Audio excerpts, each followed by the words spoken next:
This channel does not promote any violent, harmful, or illegal activities. All content provided by this channel is meant for an educational purpose only. Mamata বন্দ্যোপাধ্যায়ের সঙ্গে বৈঠক আইপ্যাকের প্রতীক জৈনের।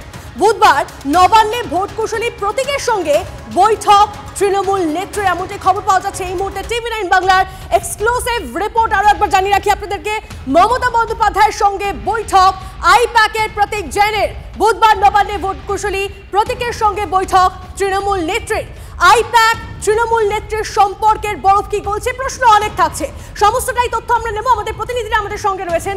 আমাদের সঙ্গে এই মুহূর্তে দুই প্রতিনিধি আমাদের সঙ্গে রয়েছেন। আমাদের সঙ্গে রয়েছেন দীক্ষা ভূঁইয়া এবং আমাদের সঙ্গে রয়েছেন সৌরভ গুহ। প্রথমে একটু দীক্ষার কাছে যাই এবং দীক্ষার থেকে যে বিষয়টা জানতে চাইবো, দীক্ষা, আজকে বৈঠক হলো, এই বৈঠক থেকে কোন কোন তথ্য সামনে আসছে, কি হতে চলেছে, সম্পর্কের ইঙ্গিত কোন দিকে যেতে চলেছে, এই বৈঠকের থেকে কি ইঙ্গিত আসছে, সমস্তটা একটু জানবো তোমার থেকে।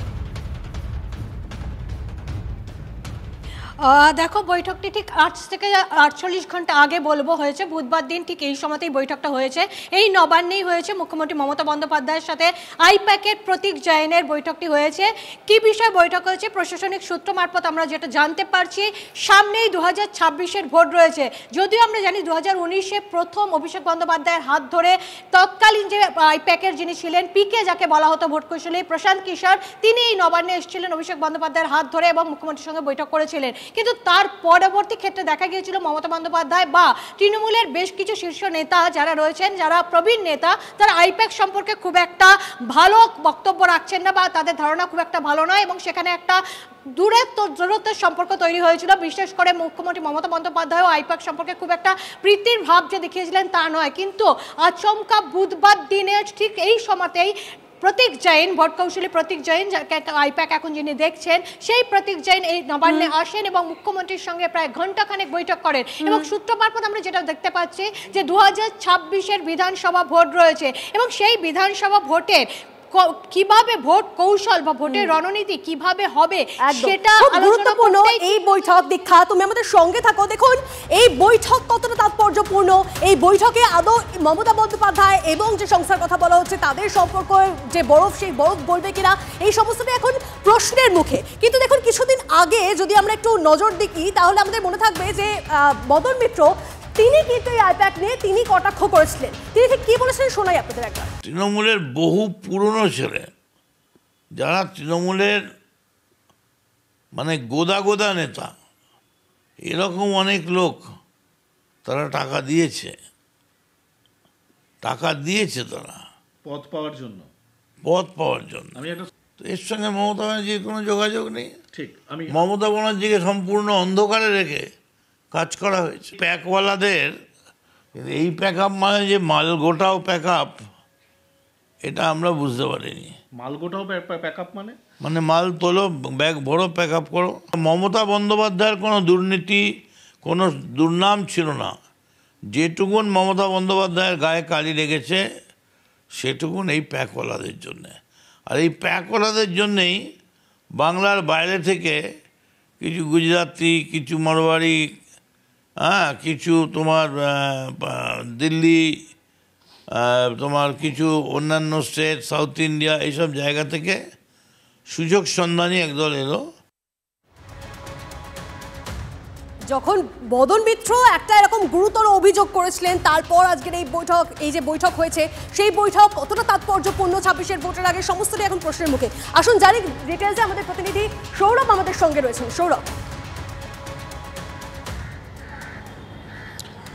দেখো তনিষ্ঠা, নিঃসন্দেহে শুধু মদন মিত্র না, তোমার মনে থাকবে যে বিধানসভায় ডিসেম্বর মাসে মমতা বন্দ্যোপাধ্যায় যে বৈঠক করেছিলেন বিধায়কদের সঙ্গে, সেখানে একটি শব্দবন্ধ উল্লেখ করেছিলেন, প্যাক। ওসব প্যাক আমি জানি না, দল আমিই দেখব। কিছুদিন আগে আবারও বিধায়কদের সভায় তিনি বলেছেন দলের শেষ সিদ্ধান্ত নেবেন তিনি। অনেকেই মনে করছিলেন যে আইপ্যাকের সঙ্গে কি তাহলে তৃণমূল কংগ্রেসের এই সম্পর্কের কোনো সমাধান সূত্র বের হচ্ছে না। যদিও খাতায় কলমে আইপ্যাকের সঙ্গে ভোট কুশলী সংস্থার সঙ্গে কিন্তু 2026 পর্যন্ত চুক্তিবদ্ধ রয়েছে তৃণমূল কংগ্রেস। কিন্তু সাম্প্রতিক প্রবীণ নেতাদের আধিক্য, বিভিন্ন ডিসিশনের ক্ষেত্রে তাদের প্রাধান্য, মনে হচ্ছিল যেন আইপ্যাক অনেকটাই ব্যাকফুটে এবং নবীন প্রজন্মের অনেক তৃণমূল নেতাই ব্যাকফুটে। সেই পরিপ্রেক্ষিতে দাঁড়িয়ে নবান্নের এই বৈঠক একদিক থেকে দেখতে গেলে নিঃসন্দেহে তাৎপর্যপূর্ণ। প্রশ্ন একটাই, তবে কি বরফ গলল? তবে কি বরফ গলার প্রক্রিয়া শুরু হলো? তার কারণ আজকে ফেব্রুয়ারি মাস, 1 বছর আগে থেকেই 26-এর নির্বাচনের রণনীতি রণকৌশল গোটাটা হয়তো তৈরি করার বৈঠক হয়তো নয়, কিন্তু সামগ্রিকভাবে একটা প্রক্রিয়া শুরু হলো। যদি এটা প্রক্রিয়া শুরু হয় তাহলে অবশ্যই খুব গুরুত্বপূর্ণ এবং তাৎপর্যপূর্ণ। এখন গোটাটাই খুব প্রশ্নচিহ্নের মুখে। একটা বিধিবদ্ধ চুক্তি রয়েছে আইপ্যাকের সঙ্গে তৃণমূল কংগ্রেসের, বৈঠক হতেই পারে। সেই জায়গা থেকে দাঁড়িয়ে মাঝখানে যে সম্পর্কটা একেবারে অবনতি দেখা যাচ্ছিল, সেখান থেকে এই বৈঠকটা নিঃসন্দেহে তাৎপর্যপূর্ণ। এবং একটাই প্রশ্ন, তবে কি বরফ গলার প্রক্রিয়া শুরু হলো? নিঃসন্দেহে এই প্রশ্নটা আমরা তুলতেই পারি। একদম, অনেক ধন্যবাদ সৌরভ তোমাকে, অনেক ধন্যবাদ দীক্ষা তোমাকেও। এই মুহূর্তে আমরা যোগাযোগ করে নিয়েছি বিজেপি নেতা জগন্নাথ চট্টোপাধ্যায়ের সঙ্গে। জগন্নাথ বাবু, মমতা বন্দ্যোপাধ্যায়ের সঙ্গে বৈঠক আইপ্যাকের প্রতীক জৈনের, বুধবার নবান্নে ভোট কুশলী প্রতীকের সঙ্গে বৈঠক তৃণমূল নেত্রীর। তাহলে কি আইপ্যাক তৃণমূল নেত্রীর মধ্যে যে সম্পর্কের বরফ সেটা গলতে চলেছে? মানে কি মনে হচ্ছে আপনার এই মুহূর্তে দাঁড়িয়ে?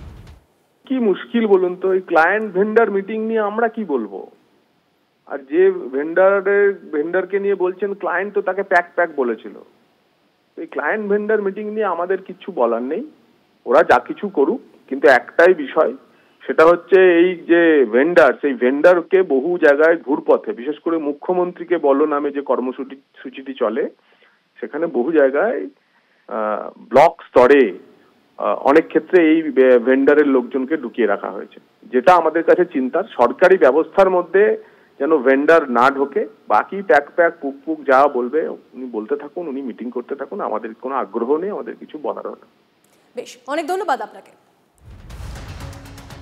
এই নিয়ে আমরা কথা বলেছিলাম সুজন চক্রবর্তীর সঙ্গে, সিপিএম নেতা সুজন চক্রবর্তী, তিনি কি বলছেন শুরু। তৃণমূলের আইপ্যাক মানে আসলে ভাইপোর আইপ্যাক, আর ভাইপো মানে আসলে যতটা তৃণমূল ততটা দিল্লি। তাহলে এই একটা দ্বন্দ্ব নিশ্চয়ই কাজ করছিল এবং সেটার প্রতিফলন সবাই বুঝতে পারছেন। দিল্লি পশ্চিমবাংলায় শিন্ডে খুঁজছে, মহারাষ্ট্রের শিন্ডের মতো শিন্ডে খুঁজছে। ফলে যেহেতু এই দুরকম বেচাল হবার সম্ভাবনা থাকছে, সেই কারণেই কি আইপ্যাকের প্রতীকজনকে ডেকে নবান্নেতে বৈঠক করেছেন। তাহলে আইপ্যাক প্যাক কী করে বলবেন? এবার আইপ্যাককে সঙ্গে নিয়েই উনি চলবেন, কেননা আইপ্যাক কোটি কোটি টাকার ব্যবসা করে ইহাকা মাল উহা করার ব্যবস্থা করে দেবে, আর বাকিটা মুখ্যমন্ত্রীর কন্ট্রোল যেন থাকে।